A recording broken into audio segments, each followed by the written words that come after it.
bonjour. Je vous présentais comme un des pères du marketing mobile. Aujourd'hui, vous êtes tout à fait passé à tout à fait autre chose. Vous êtes président fondateur d'Epic et de Bliss. Mais il était important, je crois, de rappeler à quel point le marketing mobile avait été au cœur de votre vie pendant 20 ans. Il y a de ça 20 ans. J'ai quel âge alors? J'ai raison, j'ai 80, maintenant j'ai 80 ans si je t'entends, Charles. Non, oui, c'est Euh, ça. Non, c'était il y a 20 ans. Fawn Valley, donc plus, pas beaucoup.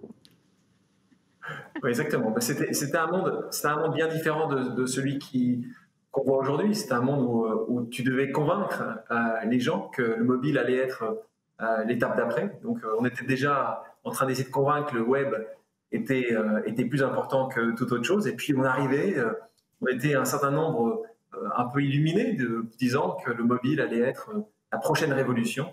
Et la plupart du temps, les gens nous regardaient avec sympathie, mais avec assez peu d'espoir sur notre futur. Ça, c'était en 2001-2002.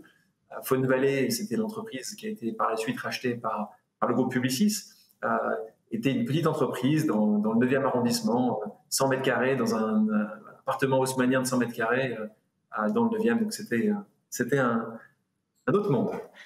Vous continuez à suivre ce secteur aujourd'hui ou plus du tout? Oui, continuer à suivre, on ne peut pas le faire autrement.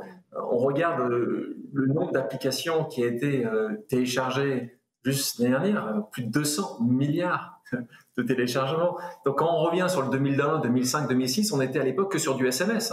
On allait voir les marques en leur proposant du SMS. Et puis aujourd'hui, le monde du marketing mobile est bien différent. Mais la MMA, c'est intéressant de le souligner, pour ceux qui n'étaient pas là à l'époque, était déjà présente en poussant les lois, en essayant d'expliquer que le futur allait se situer beaucoup sur la partie mobile. Et ils ont eu raison.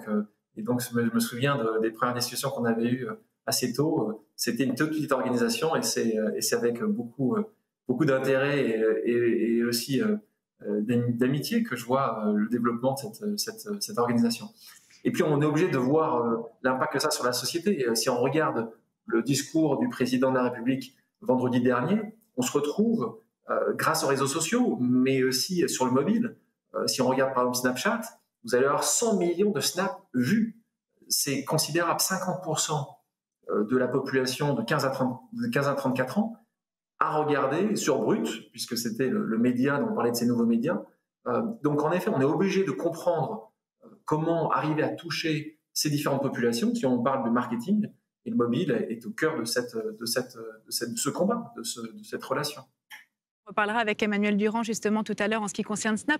À quel point est-ce que la technologie est au cœur de l'instant présent pour vous, puisque depuis 2013, vous êtes en effet président d'Epic, vous avez lancé cette fondation qui opère comme une plateforme finalement entre les organisations sociales à fort impact d'un côté et des donateurs potentiels de l'autre côté. À nouveau, comment est-ce que la technologie a participé finalement à écrire cette nouvelle page de la philanthropie, tout simplement? En fait, un peu comme j'avais créé au préalable sur cette partie mobile, je me suis dit, ce qui est important pour convaincre, c'est d'avoir des solutions, c'est de les développer.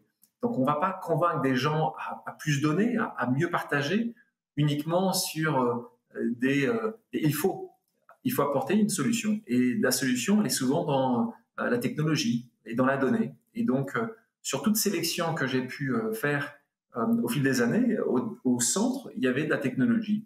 Donc, chaque année, on va sélectionner les organisations sociales, les ONG, et on va les passer à travers 45 critères qui vont être aussi bien de gouvernance, qui vont être au niveau de l'impact, au niveau du fonctionnement de l'entreprise. Et puis, en parlant de technologie, on a aussi lancé des premières applications mobiles.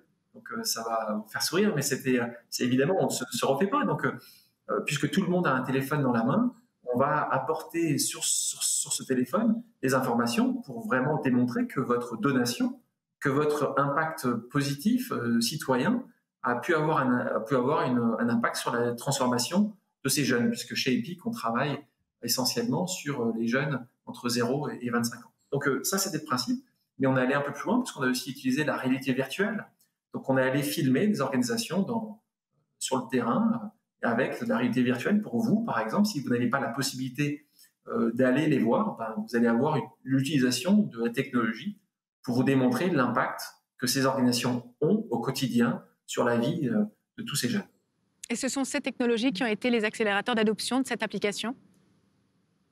Je pense que c'est toujours, et on le sait tous, hein, c'est l'offre et la demande. Vous ne pouvez pas continuellement penser et pousser les gens à faire ou à acheter, si vous regardez en marketing, si vous n'avez pas un produit à leur proposer. Et c'est vrai que j'ai fait une étude de marché avant de lancer Epic, et les gens me disaient, pour la plupart, j'aimerais faire plus, Alexandre, mais je n'ai pas forcément les outils. Et donc, je me suis dit, je vais vous proposer les outils. Et ce qui est important à souligner, Charlotte, c'est que tous nos outils sont gratuits. Quand nous travaillons avec les entreprises ou les individus, nous ne facturons pas ce que nous faisons. Donc, 100% des donations vont aux organisations sociales, les ONG et les associations. Donc, c'est très important dans cette pureté du modèle. Mais en effet, le fait de démontrer a été utile, très important pour chacun d'entre nous. On doit croire, et la technologie peut permettre de croire plus facilement.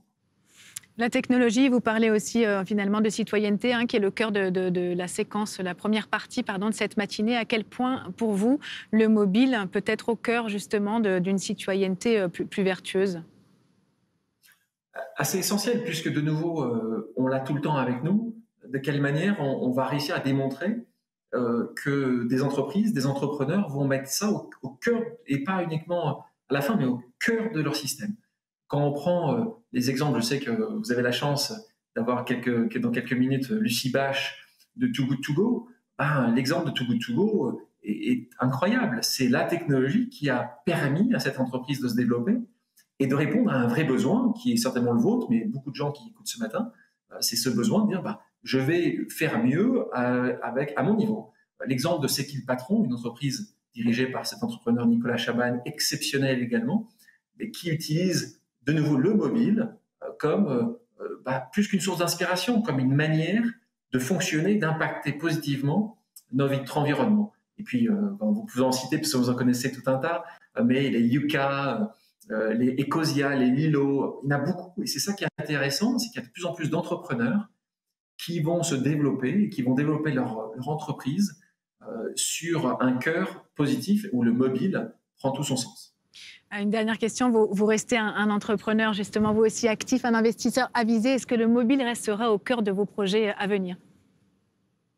Alors c'est vrai qu'en parallèle de Epic, ce que vous précisiez, Charlotte, créé en 2014, j'ai également monté et je dirige un fonds d'investissement qui s'appelle Bliss et qui investit en effet dans des entreprises dont le mobile va être au cœur, ou ça peut être que mobile, ou il peut être important. Si vous prenez l'exemple de l'application de méditation Headspace aux États-Unis, ou MWM en France, ou Dice en Angleterre, donc c'est forcément des sujets très importants. De quelle manière le mobile va utiliser, plutôt ces entreprises vont utiliser le mobile comme connecteur, comme modèle dans leur développement avec leurs clients, mais tout en sachant que ça sur la partie sociétale, parce que c'est un sujet important avec ce thème, le mobile au cœur. Dans les investissements que nous faisons chez Bliss, nous demandons aux entrepreneurs d'avoir en fait un engagement aussi fort que le nôtre. Si je prends l'exemple, par exemple, de Brut, c'est un de nos investissements, dans les discussions que nous avons eues dans l'investissement, on leur a dit qu'il faudrait que tous les 12 à 18 mois, vous ayez une évaluation ESG pour vraiment voir si ce que vous faites va être en phase avec ce que le marché veut. Le marché, c'est le consommateur.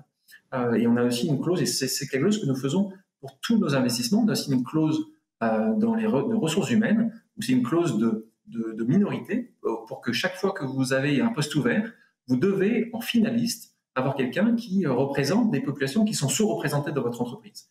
Et ça aussi, c'est très important. Donc, le mobile au cœur, ça va plus loin que juste un effet d'annonce. C'est pour toutes les entreprises dans lesquelles que nous soutenons, les entrepreneurs qui sont toujours partants, de quelle manière nous guidons et nous montrons en tant qu'entrepreneurs ce que peut être justement le monde de demain grâce au mobile.